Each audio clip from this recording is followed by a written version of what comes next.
much, Honorable Lonzi.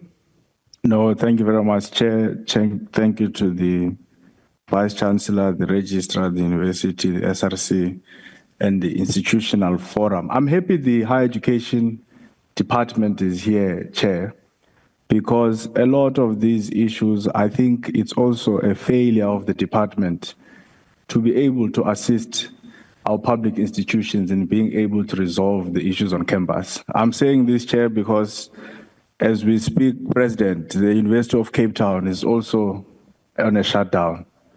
We know what has been happening at CPUT, we know what has been happening at DUT, and now we're learning about what is happening at WITS University. So we can't call these public institutions DDG, and then we even become proud of summoning them to Parliament when the department itself is not assisting these public institutions. I mean, let's take the matter of NFSAS. I think we once asked this question and we didn't get a real answer for it. What would justify NFSAS defunding a student in the middle of the academic year, or an academic journey? So someone has come all the way from the Eastern Cape province.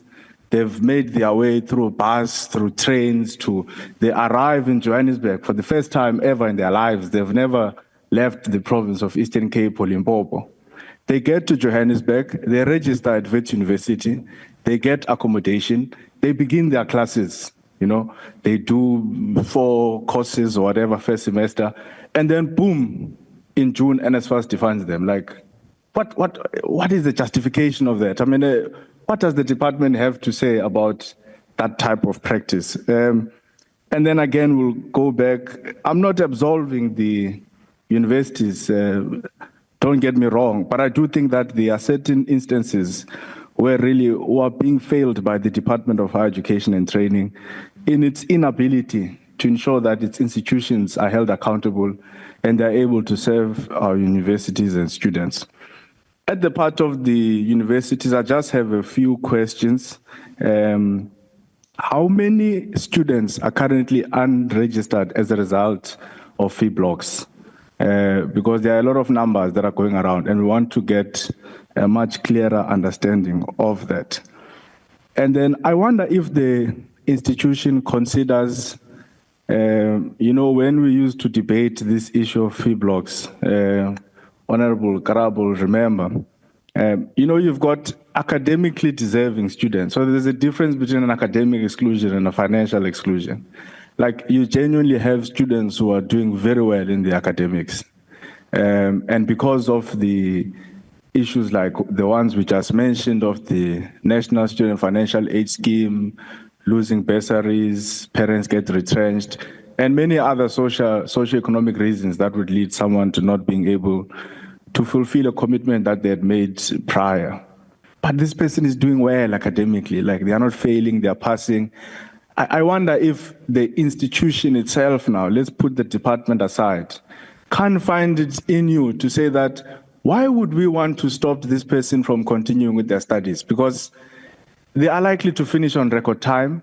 They've not demonstrated any, possibility that they'll be here. Because I know some of the reasons that the universities give is that, no, this student has been failing every year and they're likely not to graduate. But now let's look at the academically deserving students. So when you give the statistics, I'm also interested in if you could characterize or categorize the students in terms of those who are not registered.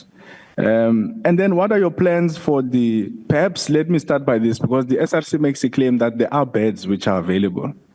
So maybe I must ask you on a platform like this, because sometimes when the SRCs engage you on campus, because you are not speaking to a government body, you may not necessarily be very honest with them.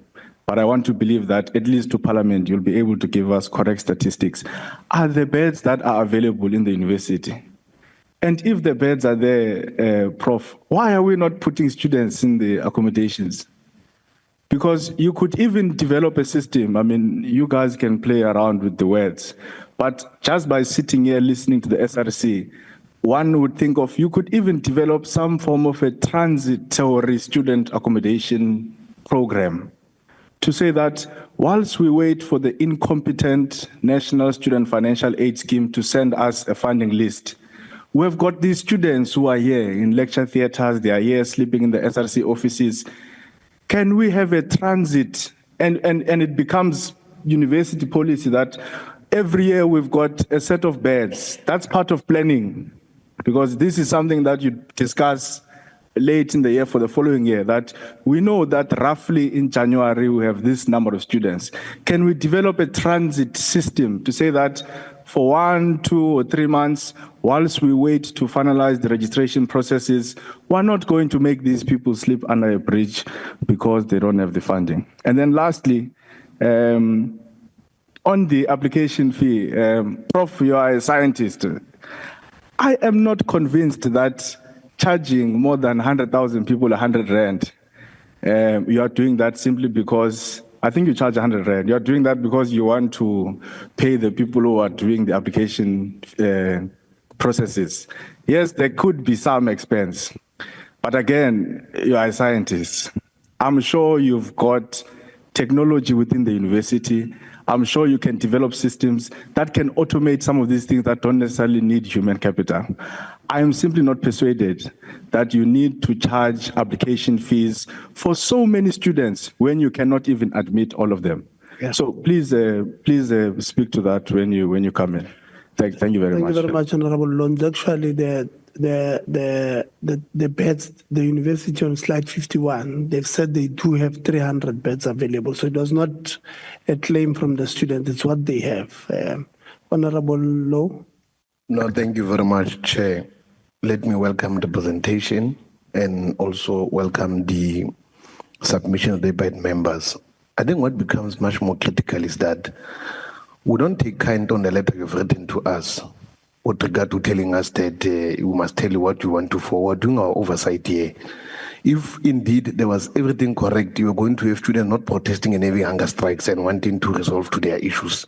So we're not making a favor to call you as a university to come and tell us why you're running your governance and what is happening. And there's no any other special university in this country, whether it's FETS, whether it's NW, whether it's SPU, we are all going to account under ourselves and we're going to make our oversight as portfolio committee members, because people who are affected by issues there are our students, who are our brothers, who are our sisters, who are community members, who are portioning all of the problems to those who are politicians and forgetting that the administrators who do not like government, who do not prefer the ministries because they believe they are the most important more than any other students. We're not going to allow it. We'll call you anytime here, you will come and account, or we'll go to yourselves and make sure that you account. Because we are going to represent the majority of the motive forces who are suffering, who are affected by serious challenges. Some are depressed, some are killing themselves. We've got reports there that there are workers who have been traumatized. We have lost workers because they were bullied under circumstances where people have turned the institutions to become their own war room, to deal with, to nurse their self-interest and forget about the majority of the people whom they are taking even 100 rands and not even accepting them. And they can't even utilize the 100 Rand to respond to their outcry, where they must say today, because these students are there, why don't you take the money of those who we couldn't accept and respond to the outcry and meet this matter halfway, so that we're able to deal with issues accordingly. We need to be proactive. You are the ones giving our people the hope, the best systems of education that should respond to the current demands of the economy.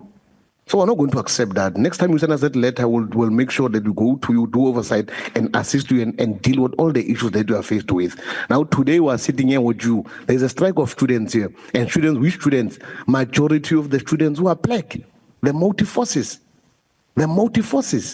are the ones who are suffering at a point where they do not know where to start, because you have said to them, you are the best university, you offer the best educational systems, you are one of the best in the country, but you must be the best to accommodate those that you think want to transit and transform in the South African country. So, Chair, I want to check, can the university rate itself out of 10 on how they're performing on the transformation imperatives, having noted that schools and faculties are led by males only? Must know that.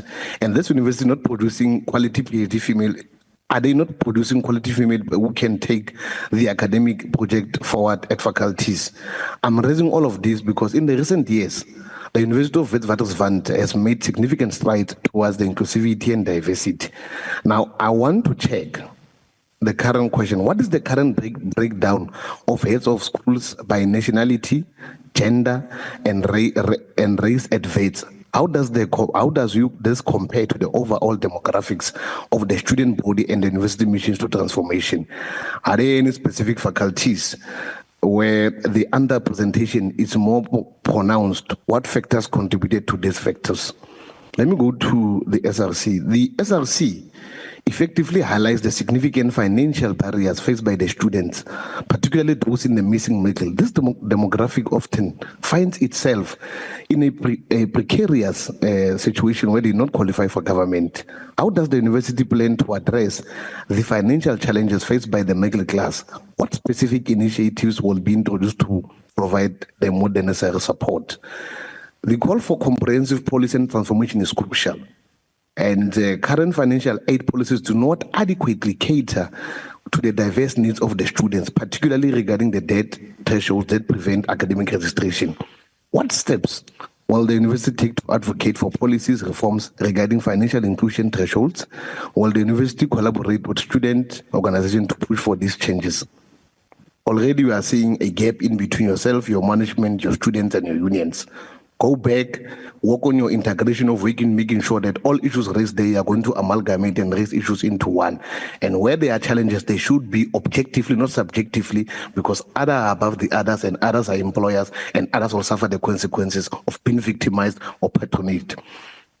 With NFSAS, the inefficiencies with the National Skills Fund aid scheme significantly impact students' ability to access higher education. Issues such as mid-year defunding and administrative backlogs create instability for many students. What measures will the university implement to support students who face defunding from NFSAS?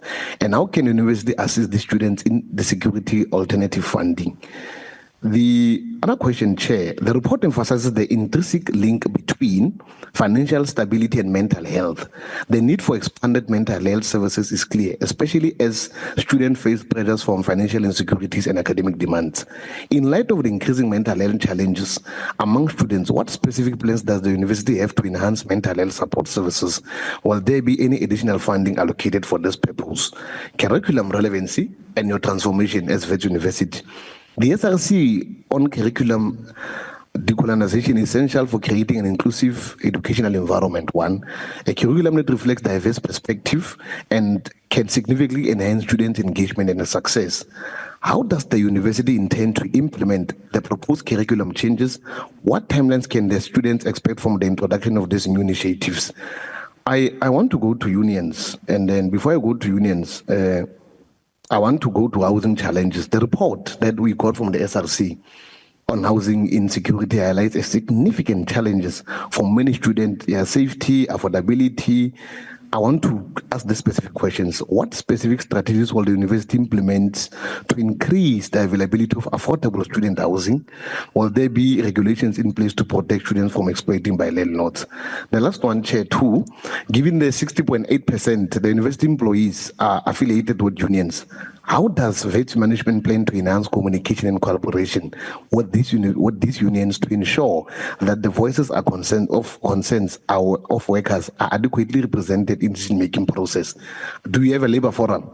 How do you manage issues of decision-making? I want also to check. And then, Chair, thank you very much. I'll submit the other questions in written. Thank you. Thank you very much, Honorable Law.